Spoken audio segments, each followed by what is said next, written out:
wassalatu wassalamu ala asrofil anbiya wal mursalin wa ala alihi wa ashabihi ajma'in amma ba'd.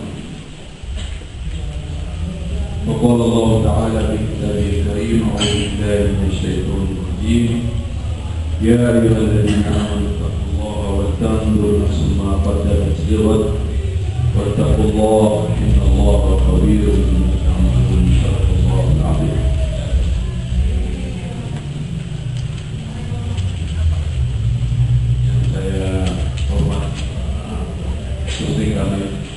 KPU yang kebetulan dari tadi sore ini ada satu forum diskusi bersama-sama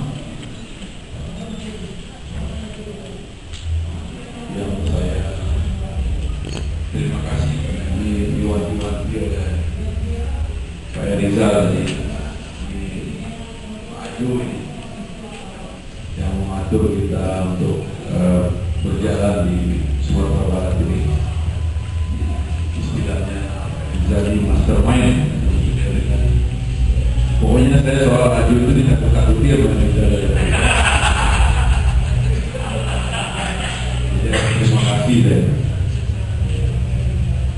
Teman-teman dari OKP, organisasi pemudaan kemahasiswaan, para anggota presidium tadi yang baru dilantik, kemudian seluruh pengurus wilayah dan daerah Federasi Masyarakat Muslim Indonesia, juga seluruh alumni, ikhwan dan akhwat yang alhamdulillah bisa hadir pada malam hari ini.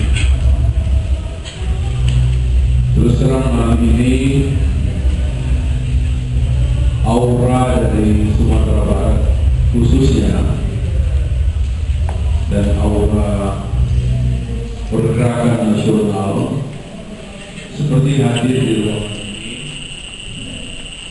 menyertai peringatan 106 tahun 108 tahun ya, kebangkitan nasional kita yang jatuh pada hari ini, juga menyertai peringatan 18 tahun reformasi Indonesia yang ditandai oleh berakhirnya rezim otoriter Orde Baru dan digantikan oleh pemerintahan transisi menuju reformasi Indonesia 18 tahun yang lalu. Nuansa itu hadir bersama semangat kita, bersama lilin-lilin yang menyala di dalam dada kita pada malam hari ini dan terasa menghangatkan ruangan ini. Ini adalah pertanda kebangkitan, ada antusiasme yang luar biasa, ada semangat. Tadi sebelum Pak Husni Kamil datang ada pembacaan puisi dari salah seorang akhwat kita, dan memang dalam setiap acara deklarasi presidium, saya lihat yang baca puisi selalu akhwat. Di Maluku Utara lebih seru lagi, sekarang di Sumatera Barat juga akhwat. Nampaknya memang nyala lilin di dalam dada dan perasaan akhwat kita ini lebih kencang, mengalahkan nyala lilin yang ada di dalam diri laki-laki. Inilah yang memelihara api daripada reformasi kita, dan insya Allah kita doakan api itu akan terus menyala menjadi obor yang menunjuki arah kemana kita harus melangkah ke depan. Teman-teman sekalian, malam ini saya ingin sedikit berefleksi tentang apa yang terjadi pada paling tidak dalam timeline sejarah kita. Nanti kita refleksikan lebih jauh ke dalam apa yang terjadi dalam sejarah Indonesia, lalu bagaimana kita melihat ke depan. Rasanya saya seperti memberikan nasihat kepada anak muda.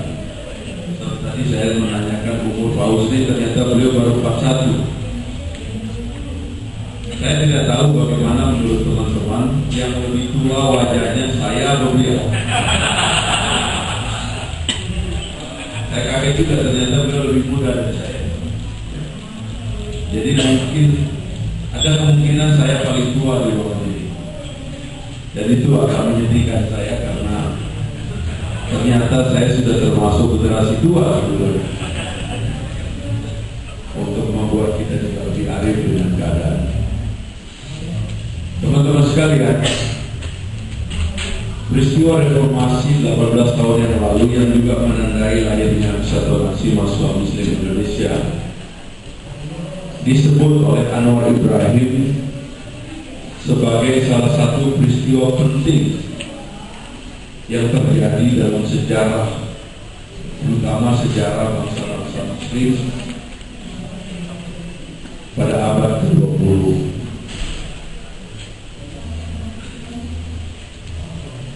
Dalam 20 tahun terakhir, kata beliau pada waktu itu, karena dia mengatakan perubahan itu akan mengantarkan Indonesia kepada satu bangsa baru yang berbeda dengan tipikal bangsa ini pada masa-masa sebelumnya. Otoritarianisme Orde Baru memang berbeda dengan apa yang kita dirikan setelah itu. Di masa lalu kita tidak mungkin bertemu di ruangan seperti ini tanpa izin. Pertemuan lebih dari 5 orang harus mengantongi izin, dan sulit kita mendapatkan izin. Tidak ada kebebasan, tidak mudah mengeluarkan pikiran. Rizal tidak akan menjadi kolumnis kalau tidak ada reformasi. Kalau tetap dengan idealisme yang sama,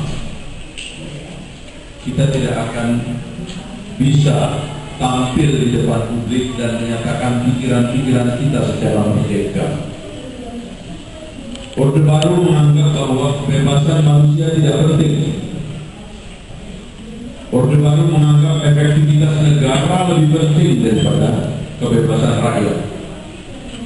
Itu sebabnya atas nama stabilitas, atas nama kelanjutan pembangunan, Orde Baru melakukan represi kepada setiap gerakan, baik gerakan pemikiran maupun gerakan-gerakan yang bisa mengarah kepada konsolidasi politik rakyat.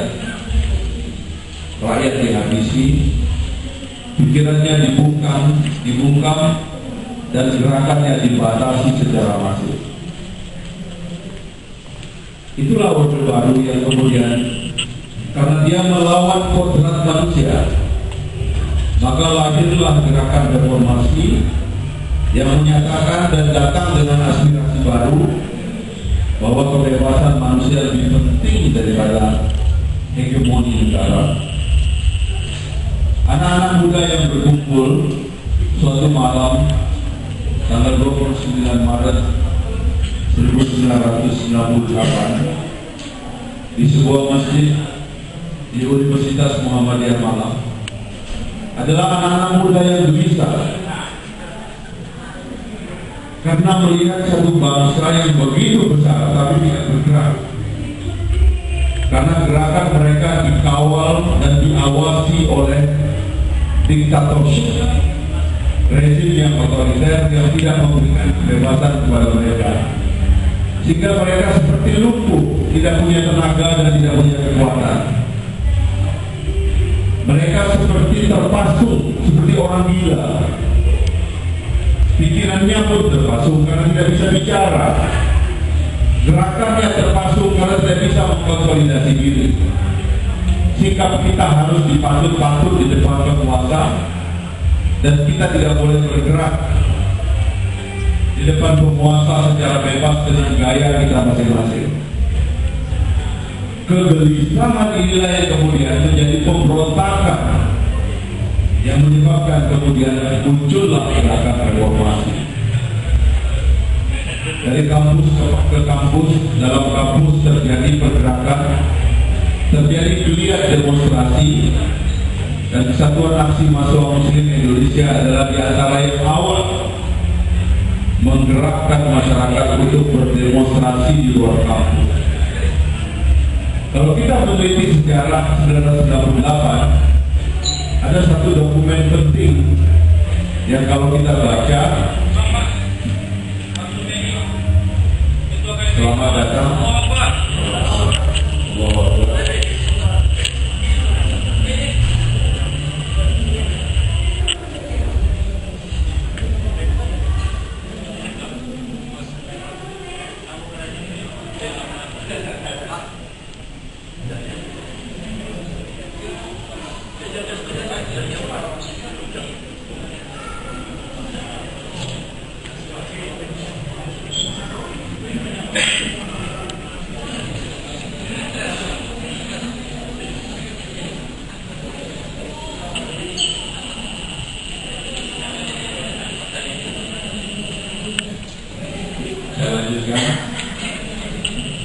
Maka pergerakan berlanjut, demonstrasi demi demonstrasi berlanjut. Saya sebagai ketua umum pertama pada waktu itu diberikan amanah oleh teman-teman untuk roadshow kepada senior. Karena sebuah pergerakan mahasiswa dalam teorinya menghadapi otoritarianisme, dia harus punya figur-figur yang dipercaya oleh publik yang disebut dengan relying figure. Maka kita membaca dan melihat situasi pada waktu itu ada seorang tokoh, seorang dosen yang pernah berpidato tentang suksesi dan pentingnya suksesi. Dialah Pak Amin Rais. Saya agak aktif mendekati Pak Amin Rais.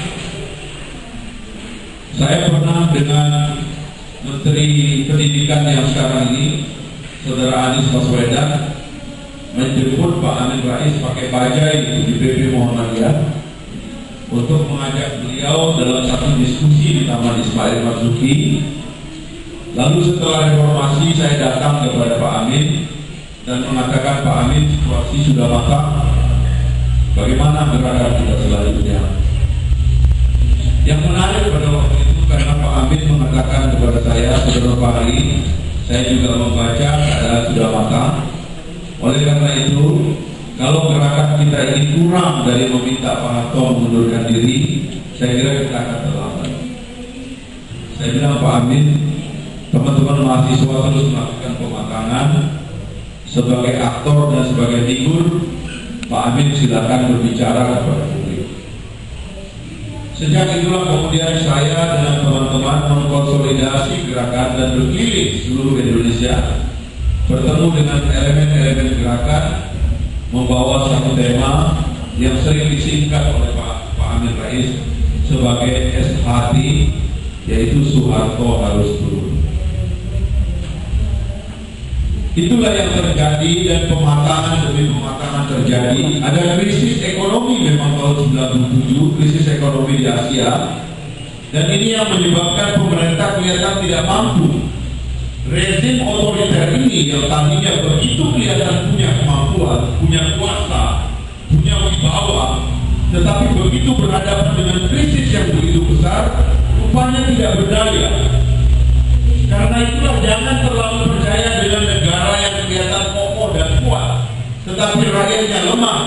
Karena begitu datang krisis, negara itu sendiri ingin bertindak sendiri dalam mengatasi krisis, dan mereka pasti tidak sanggup menghadapi krisis.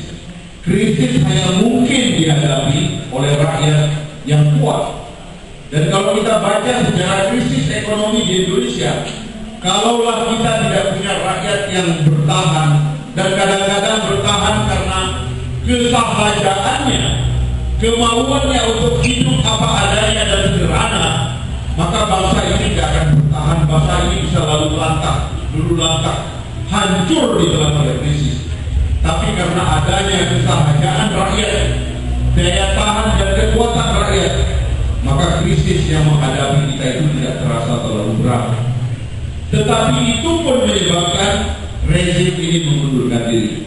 21 Mei 1998 Presiden Soeharto mengundurkan diri sebagai presiden dan diganti oleh Presiden Habibie pada waktu itu. Di situ saya mulai agak berbeda dengan teman-teman mahasiswa, terutama teman-teman yang kita sebut gerakan kaum kiri.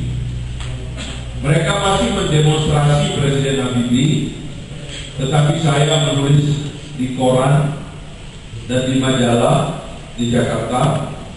Saya mengkritik orang yang menghantam Presiden Habibie, karena menurut saya Presiden Habibie lah yang paling tepat memimpin transisi kita. Saya berdebat pada waktu itu dengan Ratna Sarumpait di Gedung MPR, karena mereka ingin agar transisi dipimpin oleh Presidium, sementara pada waktu itu kita tidak punya mekanisme agar transisi dipimpin oleh Presidium. Marilah saya katakan, marilah kita berpegang kepada tetap apa yang ada. Habibie bukanlah Soeharto, dia adalah orang yang berbeda, dan saya percaya Habibie akan membawa kita ke arah baru, dan alhamdulillah betul Pak Habibie menunjukkan bahwa dia komit dengan demokrasi. Dia memproduksi begitu banyak peraturan perundang-undangan, padahal konstitusi belum dirubah, tapi Indonesia telah mulai melangkah memasuki ke zaman pencerahan, zaman demokrasi. Termasuk kemudian menyelenggarakan pemilu pertama yang dianggap sangat berprestasi, penuh kejujuran dan keadilan dan keterbukaan, mengantarkan lahirnya pemerintahan baru yang legitimit. Itu refleksi pertama, teman-teman sekalian. Hari itu adalah hari yang tragis, karena tidak mudah bagi kita bertahan pada ujung satu kekuasaan yang tua renta, tetapi nampak masih gagal. Ada militer, ada dominasi dalam bidang politik, ada dominasi kapital, ada tokoh-tokoh yang terus membela dia, yang nampak sehingga dia nampak kokoh. Tetapi setiap rezim otoriter pasti rapuh, karena sumber kekuatannya itu adalah orang-orang yang juga rapuh. Itu sebabnya kita transformasi sistem negara ke dalam sistem demokrasi, sehingga sumber dari kekuatan negara tidak bertumpu lagi kepada satu dua orang, tetapi kepada sistem yang kita buat, sehingga negara itu menjadi kuat juga. Alhamdulillah kita sudah melalui masa transisi politik yang luar biasa. Sekarang kita sudah 18 tahun reformasi. Pertanyaannya, apakah ini akan lancar? Ada satu tesis yang saya ingin ungkapkan di sini di depan para senior atau teman-teman. Pak Husni saya kira akan mengalami ini, karena beliau adalah penyelenggara pemilu di tingkat pusat yang memahami betul. Saya merasa bahwa demokrasi kita telah terkonsolidasi. Sistem sudah kita bangun. Amandemen konstitusi kita dahsyat sekali. Konstitusi kita ini telah teramandemen sedemikian rupa sehingga transformasi negara dari negara otoriter kepada negara demokrasi telah terjadi.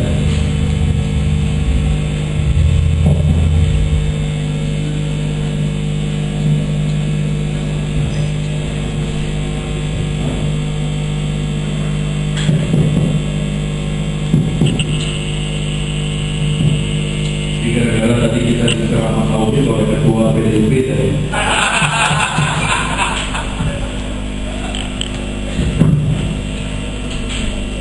Saya lanjutkan aja. Atau ada yang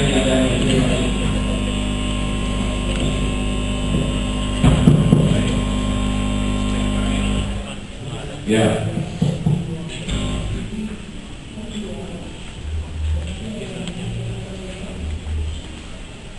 Jadi saya lanjutkan. Reformasi 98 yang menandai lahirnya kami telah mewariskan kepada kita sistem demokrasi yang baik. Tidak boleh ada keraguan dari kita bahwa sistem demokrasi itu telah baik. 4 kali amandemen membuat konstitusi kita ini menjadi konstitusi demokratis. Tidak ada keraguan di dalamnya. Amandemen konstitusi kita telah memberikan kekuatan kepada rakyat, di mana negara tidak lagi terlalu penting, tetapi rakyat begitu penting. Hak-hak rakyat dilindungi, kebebasan rakyat dilindungi, dan negara tidak bisa lagi semena-mena untuk merampas hak asasi orang. Telah kita miliki. Sekian banyak undang-undang telah kita terbitkan untuk menjamin pelaksanaan seluruh mandat dari konstitusi kita pada pelembagaan demokrasi. Karena adanya lembaga yang baik adalah jaminan bagi rakyat untuk mendapatkan kebebasannya, untuk mendapatkan hak-haknya, dan itu sudah kita miliki. Seluruh fitur demokrasi kita sudah ada, sudah lengkap. Apa yang kita cari yang tidak ada di Indonesia sekarang? Sudah ada semuanya. Baik sistem, baik aturan, baik lembaga, kita sudah punya. Tapi ada satu hal, ya, Pak Husni mungkin ini mencermati, nanti kalau boleh kita diskusi habis ini. Ada satu hal yang problem. Saya merasa bahwa lapisan kepemimpinan Indonesia ini masih didominasi oleh orang-orang yang tidak paham bagaimana mengoperate sistem demokrasi itu secara sempurna. Ada lapisan generasi yang sepertinya fitur-fitur demokrasi kita ini tidak dipahami dan tidak bisa dilaksanakan. Seperti tadi saya sudah katakan di dalam diskusi tentang pemilu di Ikatan Alumni Universitas Andalas tadi, seperti handphone itu. Ya. Handphone yang dimiliki mungkin mahal, fiturnya lengkap, tetapi orang itu hanya bisa SMS dan telepon. Ada orang anak-anak muda angkatan kita ini yang memegang handphone dengan harga murah, handphone Cina mungkin, yang harganya cuma 500.000 atau 250.000. Kalau tadi yang senior karena punya uang, dia beli iPhone, dia beli Samsung, ya, dia beli Note dan sebagainya. Tapi fitur yang dipakai hanyalah fitur telepon dan SMS. Tapi ada generasi yang bisa belinya handphone murah, tapi seluruh fiturnya dipakai. Itu adalah generasi baru Indonesia yang belum memimpin. Dalam dinamika kepemimpinan masih tebal didominasi oleh kelompok yang sebetulnya tidak terlalu memahami fitur-fitur yang komplit ini, fitur-fitur yang rumit ini. Tadi saya mendengar presentasi Pak Husni misalnya, kalau bukan angkatan beliau yang menyelenggarakan ini demokrasi sekarang ini, di mana fitur-fitur pemilu itu semakin kompleks, itu akan rumit. Kalau kemarin bukan beliau yang memimpin, ketika ada sengketa pemilu, kalau dia tidak literate dengan teknologi, dengan IT dan lain-lainnya, tentu dia akan kelabakan, tentu dia akan panik. Tapi dia bisa menghadapi itu semua, karena sesungguhnya baik individual, fitur itu sudah dikuasai, karena dia adalah termasuk dari generasi yang mengerti fitur itu. Dalam ideologi gerakan mahasiswa itu yang saya lihat, angkatan yang berkuasa sekarang ini kita sebut di dalam ideologi gerakan mahasiswa sebagai angkatan 80-an atau angkatan 70-an. Saya menduga generasi angkatan ini sebetulnya tidak pernah terlalu mengerti tentang demokrasi, karena mereka tidak pernah oposisi terhadap otoritarianisme. Fitur-fitur yang mereka hadapi atau otoritarianisme, bahkan menurut saya generasi 80-an, selain kita sebut sebagai generasi atau angkatan yang gagal, tapi ini juga generasi penikmat dari otoritarianisme. Karena itu bagaimana mereka bisa melawan dan membangun fitur baru atau memimpin dengan fitur baru, kalau di dalam mindset mereka fitur otoritarianisme itu begitu kuat, masih kuat. Nah, saya menganggap, dan ini keyakinan saya, generasi kita yang ada di ruangan ini, inilah yang generasi yang bisa memimpin Indonesia dengan cara yang lebih sempurna. Kenapa kita bisa memimpin? Saya tidak bicara dengan diri sendiri, tapi saya bicara tentang mindset satu generasi. Karena generasi kita yang melawan otoritarianisme, kita ke bawah. Karena kita yang menumbangkan tidak saja narasi otoritarianisme, tapi kekuasaan yang otoriter, maka kita yang lebih mengerti bagaimana otoritarianisme itu bekerja dan bagaimana antitesa daripada otoritarianisme itu bekerja. Dan oleh sebab itu, fitur yang sudah kadung rumit ini hanya bisa dipimpin oleh generasi ini dan generasi berikutnya, atau mereka yang memang belajar dan mengerti cara kerja dari fitur demokrasi secara komplit. Ini tesisnya. Oleh sebab itu, Pak Husni dan teman-teman sekalian, saya sering mengatakan bersiap-siaplah. Indonesia ini selalu memiliki fase dan rute perubahan sosial politik yang mendasar dalam setiap 20 tahun. Kalau hari ini kita memperingati Hari Kebangkitan Nasional, itu karena pada tahun 1908 generasi baru Indonesia mulai mendirikan organisasi-organisasi cikal bakal dari gerakan mencerdaskan rakyat Indonesia untuk melawan kolonialisme. Budi Utomo dan kawan-kawan adalah cikal dari gerakan pembaruan yang akan meniupkan roh kepada bangsa Indonesia. Anda sedang dijajah, Anda sedang diperbodoh, dan karena itu marilah kita konsolidasi diri kita untuk melawan. Generasi inilah kemudian yang mengilhami gerakan Sumpah Pemuda 20 tahun berikutnya. 1928 adalah peringatan Sumpah Pemuda 20 tahun. Di dalam Sumpah Pemuda itulah yang luar biasa terjadi. Satu bangsa yang sebetulnya didominasi oleh bangsa Jawa, ya suku bangsa Jawa, tetapi memilih bahasa Melayu sebagai bahasa mereka. Yang bahasa Melayu itu kemudian disebut sebagai bahasa Indonesia, sebagai bahasa persatuan. Satu revolusi, karena tidak ada gerakan yang efektif kalau tidak memiliki bahasa yang sama. Maka kita deklarasikan sumpah bertanah air satu, berbangsa satu, dan berbahasa satu, bahasa Indonesia. Di sini ada yang menarik, 28 ke 45 itu sekitar 20 tahun atau 17 tahun. Tapi ada yang menarik yang ditulis oleh Elson dalam buku The Idea of Indonesia. Ini tentang Minangkabau, tentang kita yang hadir di ruangan ini. Dan kenapa saya antusias berbicara di tempat ini? Karena dari tempat ini kita harus mulai. Kata Elson, pada dasarnya ide tentang Indonesia itu dilahirkan oleh dua poros besar. Poros besar pertama adalah yang disebut dengan poros barat, yaitu gerakan para mahasiswa yang bersekolah di negara-negara barat. Mereka belajar tentang negara modern, negara sekular di barat itu, dan itulah yang menyebabkan ide tentang lahirnya negara sekuler itu lahirnya dari mereka yang belajar di barat ini. Di dalamnya ada tokoh-tokoh Minang, ada Bung Hatta, ada Bung Syahrir, dan lain-lain di dalamnya.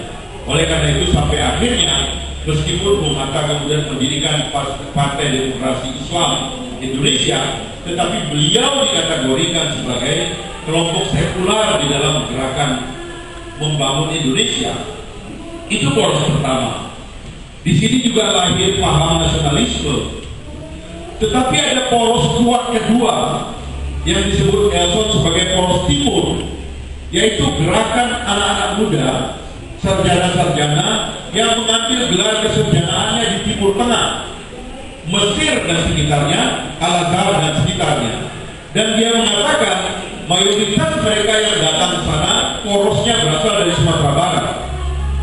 Orang-orang yang mengambil pesantren di beberapa pesantren di sini, Tawalid dan sebagainya, inilah yang bersekolah di Timur Tengah. Dan ketika mereka kembali menjadi kaum intelektual dan bertemu dengan kaum intelektual lulusan Barat itu, terjadilah arus lain, yaitu arus pemikiran Islam. Itulah sumber pemikiran Islam di dalam negara.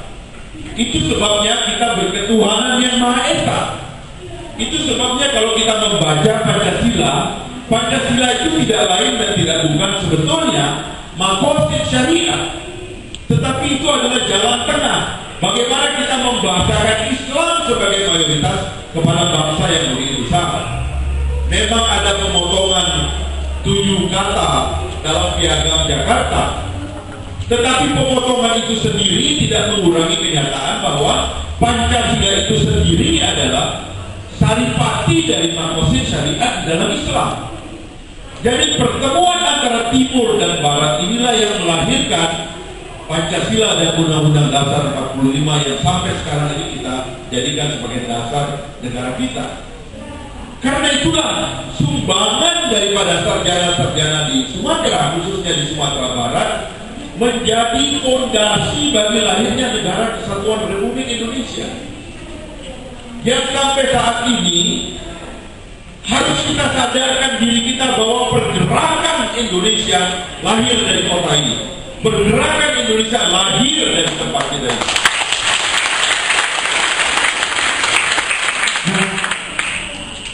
Gerakan baru nanti, sekarang kita lanjutkan timeline-nya dulu. 08 20 tahun, 28 20 tahun, 1945 proklamasi kemerdekaan Soekarno-Hatta. Soekarno memang tidak pernah sekolah ke luar negeri, tetapi Soekarno adalah pembaca yang menakjubkan. Dia membaca karya-karya besar kaum intelektual Barat dan Timur. Pidato saudara Pandung tadi itu Anda bisa lihat di dalam pidato Bung Karno dalam peringatan Nuzulul Quran di istana, ya. Karena tadi dia bicara tentang tauhid dan insanul kamil. Itu pidatonya Bung Karno sebetulnya. Mungkin karena dia sekarang kader PDIP, jadi dia bicara mengajarkan kita tauhid. Ya. Maka saya tadi agak hangat badan saya tadi mendengar Pandung yang kader PDIP ini mengajarkan kita tentang tauhid, karena memang Bung Karno pidato tentang tauhid dan insanul kamil. Kata Bung Karno, kalau kita sudah mengerti makna tauhid, maka kita menjadi insanul kamil. Dan kalau kita sudah menjadi insanul kamil, maka tidak ada yang kita takuti di atas dunia ini kecuali Allah Subhanahu wa taala. Jadi Soekarno itu orang lupa. Soekarno itu adalah guru agama Islam. Ya, Megawati itu orang Bengkulu, anak daripada pimpinan Muhammadiyah Bengkulu. Jadi kalau kader-kader merah itu harusnya seperti saudara Pandung ini. Itu sebabnya nanti saya membayangkan DM yang di kami itu pasti akan dimulai dipakai oleh PDIP. Karena orang PDIP itu kalau mau ikut Bung Karno, dia harus mengerti agama. Tidak bisa. Soekarno adalah seorang guru agama Islam. Anda suka atau tidak? Baca itu buku Bung Karno bagaimana meraih Fatimah, itu menarik itu. Saya membaca itu. Itu nanti ada hubungannya dengan poligami dan sebagainya. Karena banyak perempuan saya nggak mau teruskan cerita lain. Kembali kepada idea of Indonesia itu tadi, pertemuannya di sini.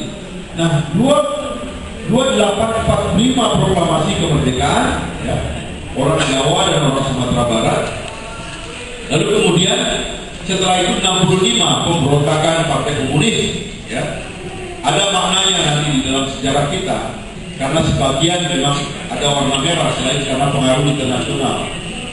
Lalu kemudian dari 65 sepanjang tahun 70-an, kalau kita menghitung 10 sampai 20 tahun, ini ada upaya ini yang saya bilang tadi generasi yang gagal. 70-an itu radikal. Marari misalnya, sampai hari ini Hadiman Sarekan menjadi oposan itu. Marari misalnya kuat sekali. 78 juga peristiwa ITB kuat. Tapi begitu masuk 80-an, sepertinya gerakan nasional sudah lumpuh.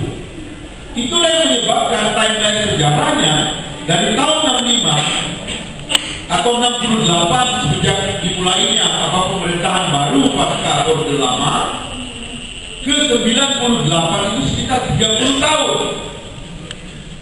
Karena ada generasi yang gagal di tengahnya, gagal dalam Orde Baru, bahkan menjadi penikmat Orde Baru. Saya mohon maaf kalau ada angkatan 80-an seperti Jokowi di sini ya. Tapi kira-kira itu analisis sejarah yang saya lihat 30 tahun. Orde Baru akhirnya lama bertahan. 98 ketika kami dan eksponen lainnya dideklarasikan dan menyatukan langkah, mulailah Orde Baru itu goyah. Dan alhamdulillah pada tahun 98 juga 21 Mei ketika Presiden Soeharto mengundurkan diri, maka gerakan Indonesia telah berhasil, gerakan mahasiswa Indonesia telah berhasil melawan antitesis atau menjadi antitesis terhadap otoritarianisme, dan disitulah otoritarianisme ditumbangkan oleh gerakan mahasiswa. Itu sebabnya saya merasa punya confidence bahwa yang akan memimpin itu adalah generasi kita, generasi angkatan 90-an, 2000-an ke atas ini. Inilah yang disebut sebagai generasi ACZ. Generasi Pak Jokowi ini disebut sebagai generasi baby boomers. Inilah generasi penikmat itu tadi.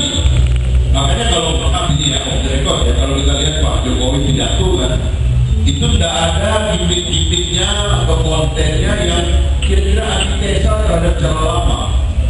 Ya, tidak terlalu nampak. Karena memang dia tidak menjiwai masa-masa rumit kita menghadapi otoritarianisme itu. Tetapi gerakan anak-anak 90-an situ kontennya nampak sekali. Nah sekarang ada pertanyaan berikutnya. Setelah 20 tahun, 98 20 tahun atau 30 tahun, ada 20 tahun berikutnya 2018, jadi Fauzi. Fauzi masih jadi ketua KPU kan di pemilu 2019. Kita pilih lagi, 2017 terakhir. Setuju nggak kita perpanjang nanti? Nanti dengan cara saya kita perpanjang lah. Jangan cuma bisa bertahan untuk jabatan itu sendiri, jabatan orang lain sudah jadi bela.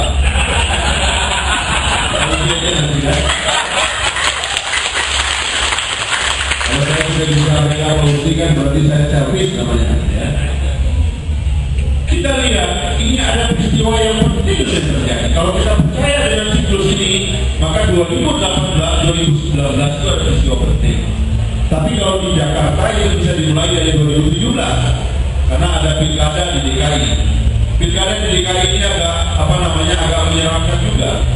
Tadi saya nonton TV ya, kalau melihat radikalisme gerakan tadi di depan KPK itu, yang perang dengan polisi tadi luar biasa, sampai banyak yang dibawa ke rumah sakit tadi saya lihat itu mulai ada pemanasan radikalisme.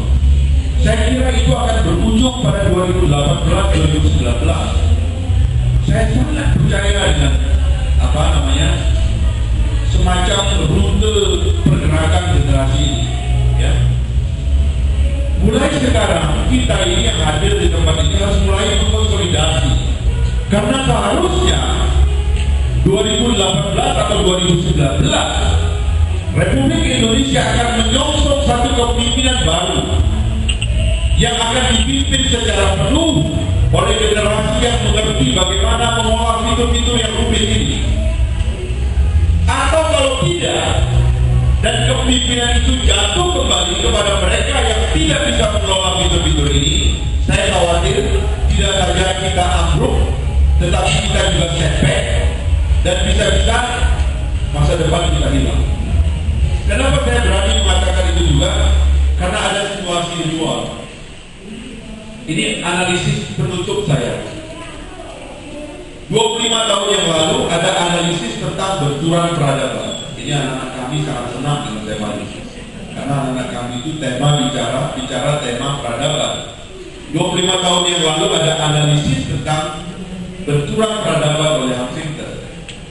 Dia katakan Barat, kapitalisme, demokrasi atau Judeo-Christian civilization itu akan berbenturan dengan dua peradaban yang besar.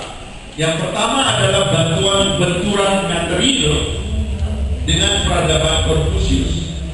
Akan ada perlombaan materi dengan Konfusiusme, terutama Cina daratan. Dan itu sudah terjadi sekarang. Cina telah melampaui Amerika Serikat. Di antara negara-negara G20 sekarang, kita bisa bilang Cina sudah lebih besar. Cina sudah melampaui Amerika Serikat dalam semua hal dalam ekonomi.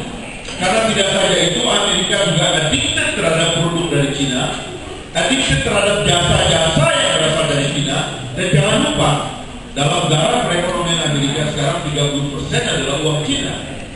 Jadi kita bisa bilang Amerika kalah. Coba lihat Laut Cina Selatan. Kenapa sekarang ada Trans-Pacific Partnership yang dibuat oleh Amerika Serikat? Karena Amerika Serikat sudah mulai kalah di Laut Cina Selatan. Dulu di Laut Cina Selatan, Cina nggak bisa macam-macam. Sekarang Cina datang, dia lihat ada pulau kosong, dia bikin lapangan terbang, Amerika Serikat nggak bisa berbuat apa-apa. Bagaimana sikap Cina kepada Korea, kepada Jepang, kepada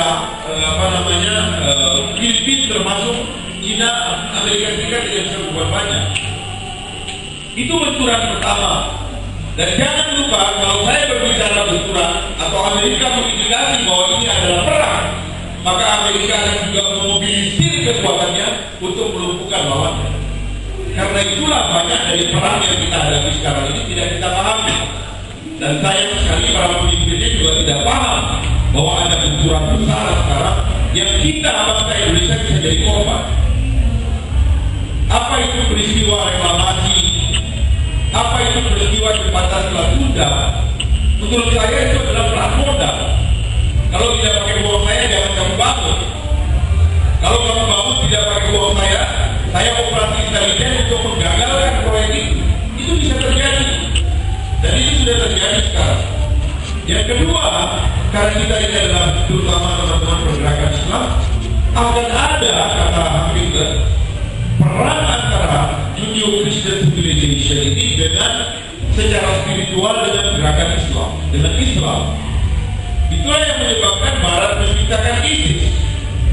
Karena ISIS ini adalah dekonstruksi dari kekhawatiran Barat bahwa value mereka akan dikalahkan oleh Islam ini. Value mereka akan robohkan morilnya oleh klaim bahwa Islam ini lebih murni daripada Judeo-Christian civilization tadi. Karena itulah kemudian penciptaan kelompok-kelompok teroris yang sekarang ini menghancurkan wajah kita. Di antara sebabnya adalah karena ada perang. Mungkin kita tidak sadar. Oleh sebab itu, saya sering mengkritik pejabat-pejabat Indonesia yang tidak bisa mengambil jarak dengan dua isu ini.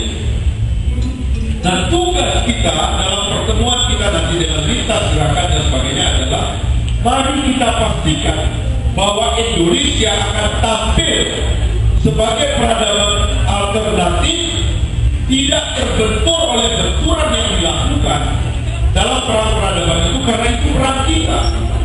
Tugas kita adalah melahirkan kembali Indonesia oleh yang disebut oleh Elson tadi, yang merupakan pertemuan dua arus besar pemikiran, yaitu pikiran yang di barat dan pikiran yang di timur, bertemu di Indonesia menjadi Pancasila dan Undang-Undang Dasar 45, dan mudah-mudahan kita bisa mengukuhkan Pancasila atau konsep syariah itu sebagai ideologi dunia, sehingga dengan cara itu Indonesia akan menjadi superpower baru, memimpin peradaban baru yang berlandaskan kepada agama, bukan kepada sekularisme. Saya kira itu. Assalamualaikum warahmatullahi wabarakatuh.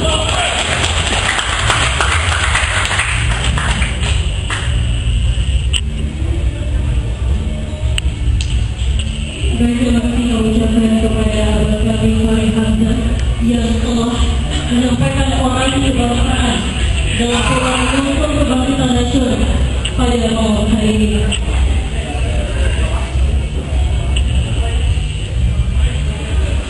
Baik, saya mau mempermohon